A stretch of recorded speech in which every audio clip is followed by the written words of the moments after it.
이제 어제 김성주 할머니 이야기 듣고 너무 가슴이 아파서 실제 기자회견 자리에서 대부분의 기자들이 막 울었어요.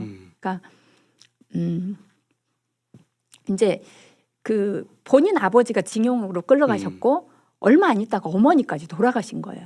그러니까 본인이 큰 딸으로서 밑에 이제 여동생이 하나 있고 남동생이 둘이 있었는데 실제로 막내 동생은 너무 어린 나이에 엄마가 돌아가셔서 거의 자기가 그 엄마처럼 업어 키우다시피 키웠더라고요. 그런데 이제 일제 뭐 그 일본에 이제 가게 된다고 처음에는 본인이 간다고 했다가 할머니가 절대 안 된다. 이 애들 너 없으면 못 키운다고 하니까 본인이 안 가겠다고 했는데 그런데 이제 그 일본 선생님이 안 된다고 하니까 어쩔 수 없이 가신 거예요. 근데 가가지고도 그 간 사이에 막내 동생이 죽었어요.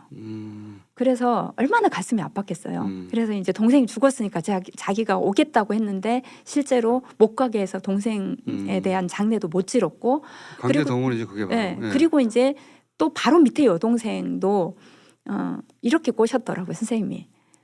니네 언니 가서 볼 수 있다라고 하면서 또 여동생도 꼬셔가지고 실제로 여동생도 강제징용에 간 거예요.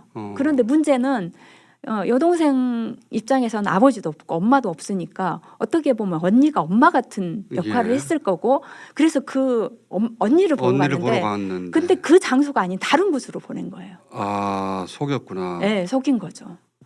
그런데다가 또 어저께 할머님이 그 말씀도 하시던데 엄청 큰 철판 같은 걸 자르는 일을 했는데 뭐 힘이 없으니까 배로 이렇게 밀면서 어떤 일을 했다고 하는데 잘못해서 손가락이 잘렸대요.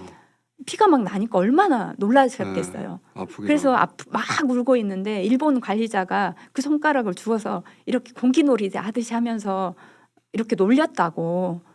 그러니까 너무 그런 가슴 아픈 것 때문에 본인은 다른 거 아무것도 안 바란다. 돈도 바라지 않는다. 사과만 바랄 뿐이다.